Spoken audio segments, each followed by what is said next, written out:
Olá, esta é a primeira produção da Web TV Ambiental de Notícias da Amazônia, a Web TV ANAMA. Neste programa você vai assistir a um debate gravado no estúdio do curso de jornalismo da Universidade Federal do Acre, a UFAC, em Rio Branco, capital do estado do Acre. Eu sou Maurício Bittencourt, professor do curso de jornalismo da UFAC. A Web TV Ambiental de Notícias da Amazônia é um meio de comunicação alternativo com o objetivo de trazer o debate ambiental aqui para a Amazônia. Nesta primeira produção, uma conversa sobre o tema principal da nossa Web TV. Você vai assistir a um debate sobre a questão ambiental amazônica. Convidamos 3 pesquisadores para conversar com a gente. A Cláudia Conceição Cunha, analista ambiental do Instituto Chico Mendes, o ICMBio, onde trabalha com a pesquisa e a conservação da sociobiodiversidade de povos tradicionais da Amazônia. A Cláudia é bióloga e doutora em psicossociologia e ecologia social. Boa noite, Cláudia. Obrigado pela participação. Boa noite, Maurício. A Francisca Arara Ouyaka Chawandawa é pesquisadora e líder indígena, assessora política da Associação de Agentes Agroflorestais Indígenas do Acre, a AMAIAC. A Francisca é licenciada em Educação Escolar Indígena e coordenadora da Organização dos Professores Indígenas do Acre, OPIAC. É também autora de 4 obras sobre a temática indígena. Boa noite, Francisca. Muito obrigado pela sua presença. Boa noite. E, finalmente, Raimundo Cláudio Gomes Maciel é professor da Universidade Federal do Acre, UFAC, e coordenador do mestrado em Desenvolvimento Regional. Professor Cláudio é economista e doutor em Economia Aplicada. Tem grande experiência como pesquisador nas áreas de agricultura familiar, economia do meio ambiente e desenvolvimento sustentável. Boa noite, Cláudio. Obrigado por estar aqui para esse debate. Boa noite.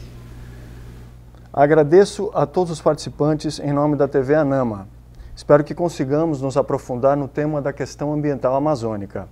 Tema que ainda é tabu em várias esferas de discussão na Amazônia devido aos conflitos econômicos e políticos que provoca. Vou fazer algumas perguntas básicas, idênticas para cada debatedor. Cada um terá aproximadamente 5 minutos para sua resposta. Ao fim do debate, vamos ter um momento de troca de ideias, em que cada um poderá expor suas conclusões sobre a nossa conversa. Enfim, pergunto aos amigos aqui presentes, na sua opinião, o que é a questão ambiental amazônica? Bom, Maurício, boa noite mais uma vez, né? Obrigada pelo convite, obrigada por essa oportunidade de estar aqui em troca com todos e nessa relação com as pessoas que estão assistindo, né? Eu acho que pensar a questão ambiental, primeiro vamos falar de uma forma geral, né? Porque quando a gente fala questão ambiental na Amazônia, acho que primeiro pensar o que é que nós estamos entendendo por questão ambiental. O que é que a gente entende por meio ambiente, né? Normalmente o que vem à cabeça das pessoas é pensar o verde, né? É pensar isso que romanticamente é colocado, pensar as florestas, os rios, né? Todos esses recursos naturais que estão aí. É isso também. Mas a gente costuma dizer que isso em si, né, não forma a questão ambiental, e sim a relação desses recursos, a relação da natureza com a sociedade. Então se dá em relação. Então é a relação sociedade-natureza que faz com que a gente entenda e que a gente se aprofunde nas diferentes formas de apropriação da natureza que se dá nas diferentes sociedades, né, ou seja, essa relação de uso. Então quando eu penso na questão amazônica em si, então, é entender como que se constitui na Amazônia, né, naquele território, essas relações. Então, entender quais os diferentes usos que se dá, né, dos recursos naturais pelas sociedades que ali estão, né, e aí é importante colocar no plural, né, já dessa forma, como isso se dá e também, obviamente, quais os conflitos que estão ali inerentes, porque, claro, existem diferentes formas de apropriação e, com isso, vão ter interesses, né, em conflito. Eu acho que isso também é importante, assim, a gente costuma brincar dizendo que a questão ambiental ela é eminentemente conflituosa, e eu acredito nisso, né? Isso partindo de um pressuposto que o conflito ele não é ruim, né? Ele está presente na sociedade. Então, entender que a questão ambiental é conflituosa é entender o quê? Entender que no mesmo território existem diferentes pessoas, existem diferentes formas de apropriação que estão muitas vezes com interesses em contraponto. Né? Tanto que a gente comumente, né, consegue perceber as grandes manchetes, né, que se tem quando se tem determinados conflitos, se dá justamente o quê? Se dá justamente em determinadas zonas, né, de expansão, pensando no nosso próprio modelo, que a gente vai ter oportunidade, eu imagino, essa noite, de discutir um pouquinho mais, pensando no nosso modelo de desenvolvimento, a gente tem uma expansão, né, do capital, se coloca em contraponto a determinada forma de apropriação daquele território e leva a esses conflitos que são conflitos ambientais. Então, eu acho que, basicamente, isso, assim, entender a questão ambiental amazônica, ela só é possível se nós conseguirmos nos aprofundar, conseguirmos entender quais as diferentes formas de apropriação do território que se dá na Amazônia. Então, quais as diferentes formas de reprodução social dos povos que habitam a Amazônia. E aí eu estou pensando tanto no ambiente urbano, né, quanto no ambiente rural, florestal, como gostarmos de chamar.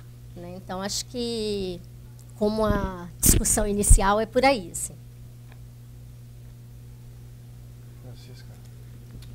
Então, a gente está falando de uma Amazônia diversificada, né, que ali ela é ocupada por populações tradicionais e também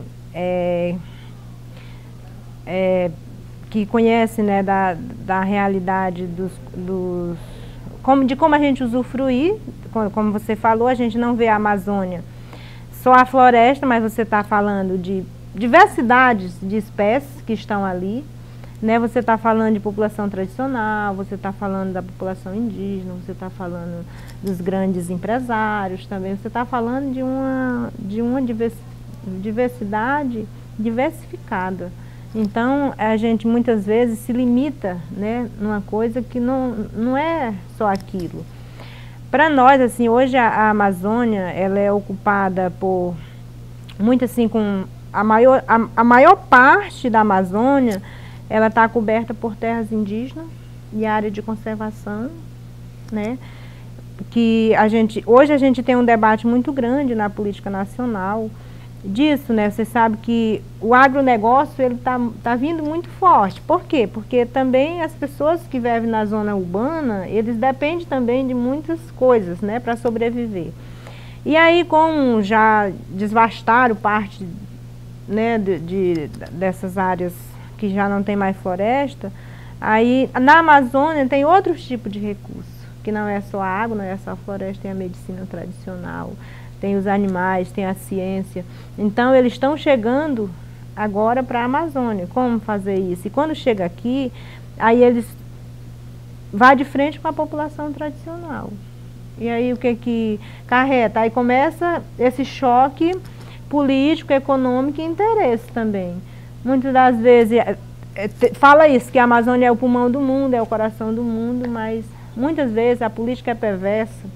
Ela não analisa que ali tem conhecimentos, projetos de vida muito bons, que precisa ser fortalecido o que as pessoas já fazem na prática.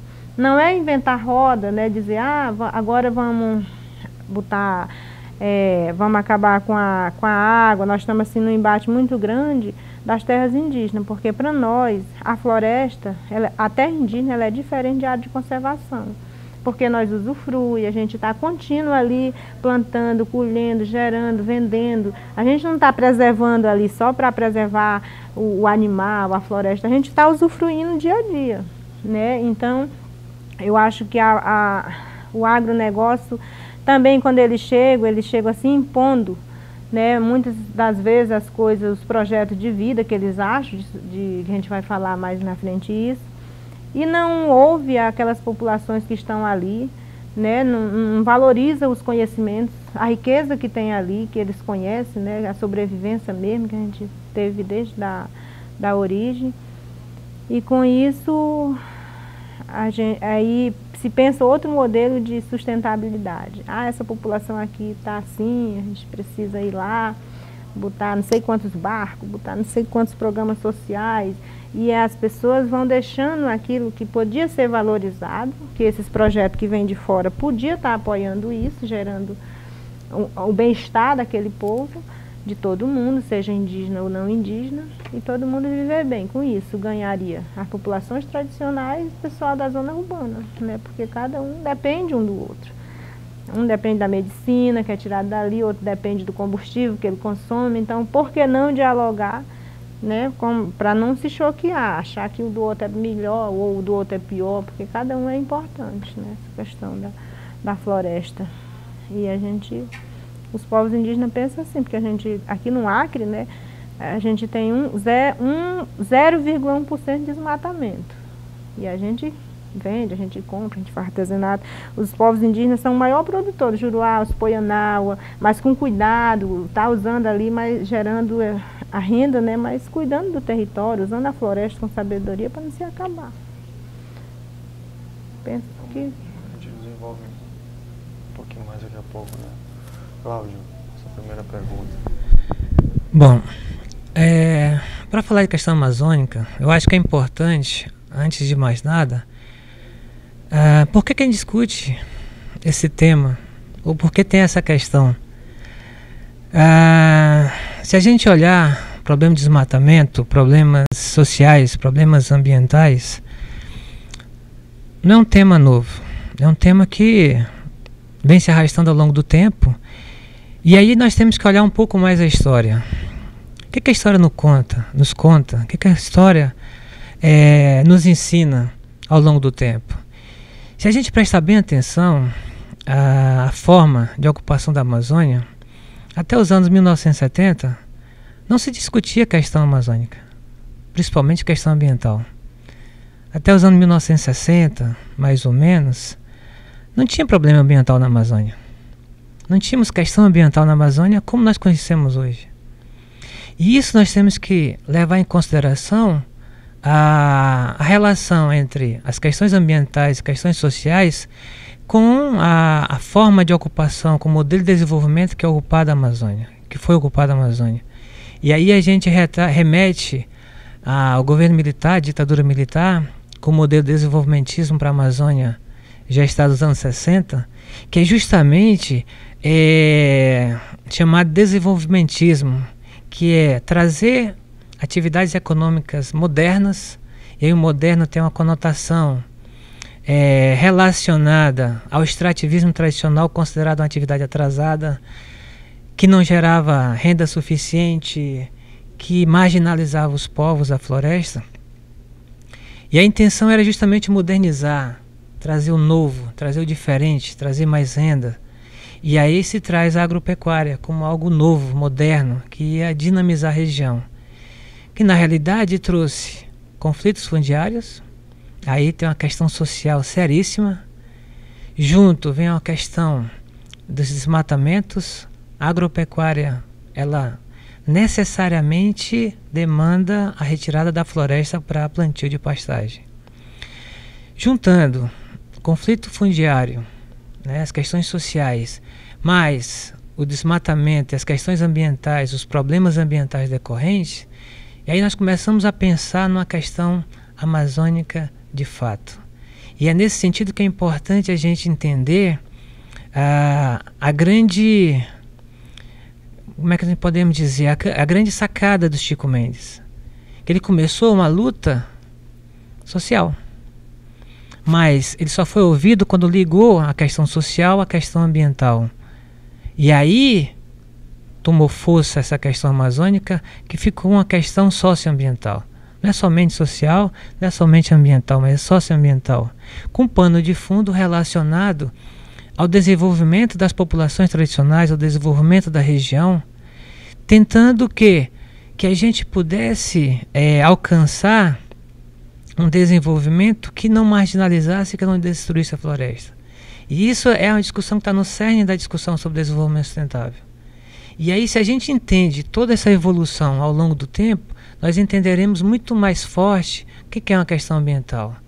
E que hoje as gerações mais novas não entendem toda a luta que teve dos povos da floresta para manter a floresta. Mas por que manter a floresta? Eu acho que é uma questão que nós temos que pensar. Isso está relacionado ao quê? Ao tipo de desenvolvimento, ao tipo de atividade econômica que é desenvolvida e trabalhada até hoje na região. Fala-se muito de desenvolvimento sustentável, mas o que predominam ainda na nossa região são atividades econômicas ligadas à agropecuária, ainda altamente degradante do ponto de vista ambiental, mas também do ponto de vista social. Há muitas propostas divergentes para a Amazônia, né? Enquanto isso, nós vamos adotando um modelo de desenvolvimento baseado no agronegócio, na extração madeireira, na mineração, nas hidrelétricas, na urbanização, no transporte rodoviário, enfim, até essa palavra, né, da exploração do ambiente, né? E, enfim, na destruição do ecossistema, que muitas vezes parece uma questão de quanto tempo vai demorar, né? Então, sendo assim, eu peço que vocês respondam: há alternativas a esse tipo de desenvolvimento para a Amazônia? Quais? Francisca, pode começar, ou Cláudio? Bom, sim, há alternativas de desenvolvimento da Amazônia que não seja aquele predatório, que destrua a natureza, mas também não destruam a sociedade, as populações tradicionais, que não penalizem boa parte da população à marginalidade. Ou seja, a discussão do desenvolvimento sustentável que veio logo após as questões socioambientais liderada pelo movimento seringueiro, ela culminou justamente de entender que as atividades modernas, elas não eram boas, eram ruins. Destruíam a floresta, não traziam riqueza e ainda mais desarticulavam toda a população tradicional. O que significa isso? Então, começou-se a buscar com o desenvolvimento sustentável alternativa de desenvolvimento para que pudesse manter o ritmo de atividade econômica, trouxesse geração de emprego e renda, mas que ao mesmo tempo pudesse que as famílias, né, que as famílias rurais, as famílias que vivem da floresta também pudessem desenvolver. E aí, vários tipos de atividades foram trabalhadas, desenvolvidas. Nós temos o manejo florestal madeireiro, que ainda é muito contestado, tem muita discussão ainda em torno do manejo florestal madeireiro, que muitos trabalhos indicam não ser tanto sustentável quanto se prega, mas também foram retomadas atividades extrativistas consideradas atrasadas, mas que se mostraram altamente rentáveis e que podem conviver no mundo moderno, gerando emprego e renda. Então é possível valorizar os produtos florestais. Por quê? Porque ainda tem bastante mercado, são produtos altamente viáveis ainda do ponto de vista econômico, só que precisam de uma nova roupagem, de novos investimentos, novas tecnologias, novos incentivos.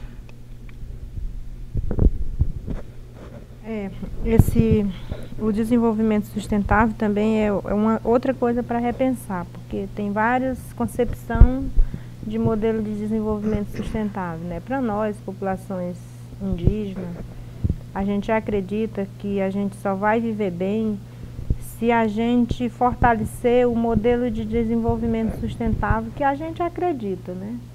Lá nas nossas terras, na nossa floresta, a população indígena, ribeirinho extrativista são assim também, porque a gente é vizinho, as nossas terras é vizinho, né? Hoje a gente está batalhando.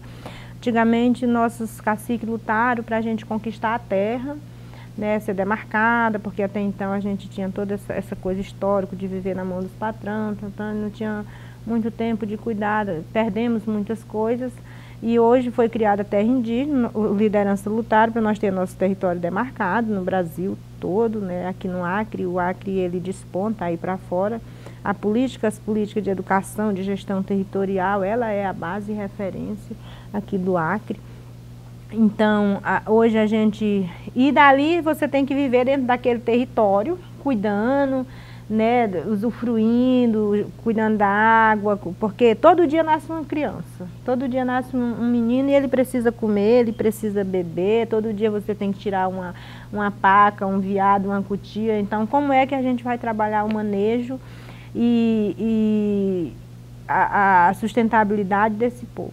E para isso, hoje no Acre, tem os os etnozoneamento, né, que foi elaborado pelo governo do estado, e também os planos de gestão territorial e ambiental, que é a base. Não é uma lei, é uma regra que as comunidades criaram, avaliando os recursos naturais, o que tem, o que não tem, e pactuando as ações prioritárias de dentro das terras indígenas, que aí é onde entram os projetos de fora do governo. O que nós temos de riqueza, de recursos naturais, que a gente ainda pode viver 10 anos, 20 anos, e o que a gente não tem, que o projeto de fora pode vir ajudar para complementar. E aí é que está. Porque não é prática nossa criar peixe, não é prática nossa criar galinha, esses caipirão, não é prática do índio fazer muita coisa que tem que passar por toda uma técnica, um acompanhamento técnico. E aí, muitas das vezes, a gente tem sofrido com esse modelo, porque as pessoas, às vezes, chegam jogando de qualquer jeito. Ah, é isso que você está precisando? Então está aqui. E nós temos batido forte com essa política, na política nacional e estadual, que nós temos que ser ouvidos, tem que ter a nossa participação. O recurso que chega para as populações indígenas e a população tradicional não pode ser dividido em gabinete. Ah, o índio quer isso, é isso que o índio quer. Talvez não é nem aquilo. Não pode ser um bolo grande que aí tem que distribuir para todos. Não é assim. A realidade dos Axaninca é diferente da realidade dos Arara, é diferente de quem está perto aqui da estrada, que pega o carro e chega mais cedo lá, é diferente de quem anda 10 dias de barco para chegar lá. Então a gente tem conversado, essa política pública voltada à questão indígena, nessa parte de gestão territorial, que a gente tem que, as ações têm que chegar lá de acordo que case com os planos de gestão que é feito das terras indígenas, com o trabalho dos agentes agroflorestal, que é uma nova categoria, nova, mas já antiga, que esses caras são as pessoas que contribuem na política de gestão territorial, que é quem estão orientando não brocar na mata, não derribar a mata ciliar, não brocar nas cabeceiras do rio, não desmatar muito para vender, porque a farinha deu R$400 a saca, agora a gente vai desmatar tudo porque gera dinheiro. Não é assim, tem que estar orientando, tem que orientar as famílias, que futuramente nossos filhos têm que conhecer os animais, porque muitos povos só conhecem num desenho, mas não sabem mais. Né, no Rio Grande do Sul, não conhece mais a paca, não conhece mais o tatu, só conhece na pesquisa e no desenho. Então não é assim que nós queremos criar os nossos filhos. E nós não queremos tecnologia, o índio não quer dinheiro, quer sim, mas que os projetos venham de conta com o que a gente já faz. Hoje a gente está batendo nessa coisa de pagamento de serviço ambiental, porque é várias caixinhas, RED+, RED não sei o quê. Nós conhecemos em outra linguagem, mas aí a ciência vai colocando outros nomes, né? Pagamento por serviço ambiental. Por que não pagar esses caras que já prestam serviço lá há séculos, né?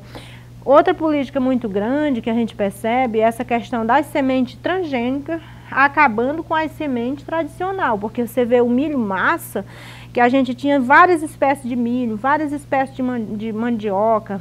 Hoje esse milho que cresce mais grande, que cresce mais cedo, que dá mais não sei o quê, vai acabando com aquela outra semente, e para nós isso é uma preocupação, porque você vê no Juruá, quando a gente vai subindo assim no mês de novembro, aquelas melancia que passava assim, em novembro, ainda estava vingando, né? A gente passava, encostava e tirava aquelas melancias. Hoje só dá uma safra.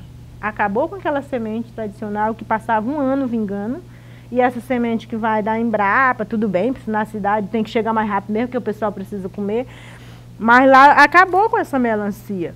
Aí você vai subindo também no Juruá, tem um monte de lagos nativos, que se tivesse uma política bem definida, poderia aproveitar esses lagos, em vez de inventar um monte de açude, que leva aquelas máquinas, né, gasta uma grana medonha, que todos nós que pagamos impostos. Por que não aproveitar uns 10 lagos que ali ia beneficiar todo aquele Juruá?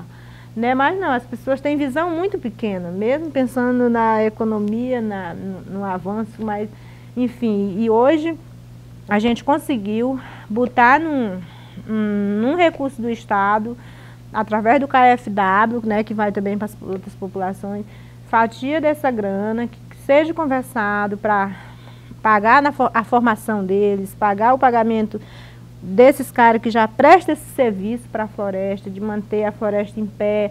Aí o governador até perguntou para a gente, né? Ele falou assim, mas essa floresta que vocês preservam não deu resultado. Eu falei, não deu para o senhor, porque o senhor mora em Brasília. Para nós dá, porque a gente vive lá, nossos filhos estão lá, estão felizes, estão vivendo lá. E para nós deu muito resultado, sim. Então, as pessoas têm muita visão, né, de pobreza. Por exemplo, sobe um pessoal em Tamaturu, nossa, esse povo são muito pobres, esse povo está aqui nessa floresta, muito longe, vamos botar voadeira, vamos botar avião. Aí começa a gerar expectativa que muitas vezes a política não vai sustentar isso, né, de chegar a ver aquela população vivendo bem, dormindo no ar, né, ar puro. Aí, não quer, agora vocês não querem tecnologia? Sim, nós queremos tecnologia para publicar os nossos livros, para acessar o que está acontecendo no mundo, para colocar para a sociedade que nós indígenas temos muitas coisas para contribuir, nossas pesquisas, nossas coisas, mostrar também. Nós queremos, mas não pode chegar uma televisão para a gente também se perder, a mulherada deixar tudo o que fazer e só estar ligado à novela. Ou a internet, para as meninadas também ficar... Não é assim, a gente tem feito um debate, por que nós queremos a tecnologia? Então, tudo tem que ser conversado, não é chegar de qualquer jeito, esse quer para o índio, esse quer para isso, e a gente acatar tudo. A gente tem que ser ouvido. Para isso tem a 169, né, a consulta livre, prévia informada, que o governo quem é interessado, ele tem que consultar. Não é ele fazer para os índios, tem que fazer com os índios e com as populações em geral. Porque aí a gente vai viver bem, todo mundo.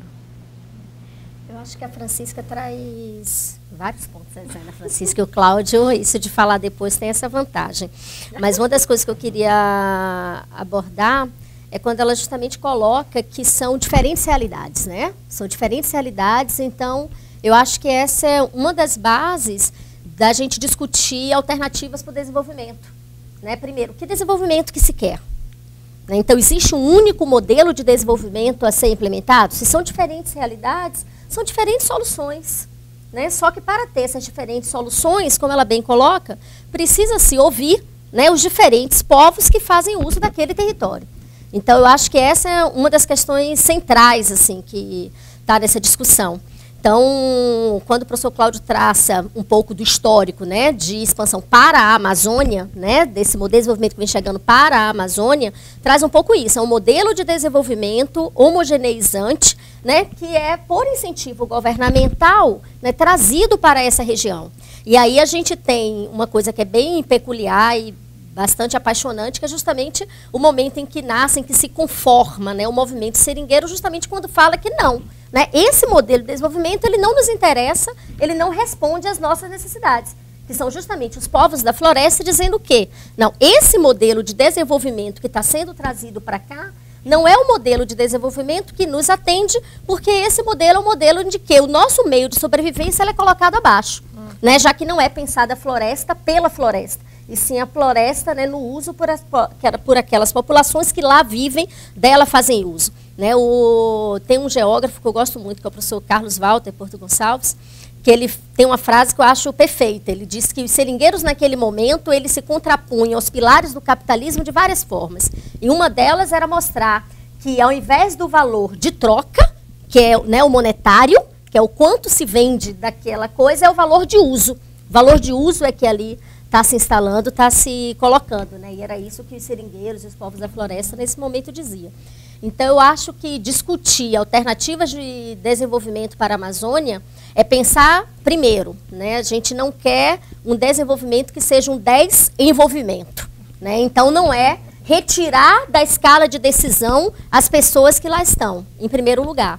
E segundo, não podem ser, né, alternativas que sejam homogeneizantes. Então, se são várias soluções, precisa que se visibilize, né, ou seja, que venha à tona, né, as diferentes experiências que tem, as diferentes soluções que ali naquele lugar da relação, né, do homem com a natureza surge, e então se poder decidir conjuntamente. Assim, quando a Francisca diz, eu não quero que venha aqui, sim, que nós discutamos o que é melhor para nós, né, é isso que está posto. Né, está posto que as diferentes experiências que estão ali precisam ser consideradas.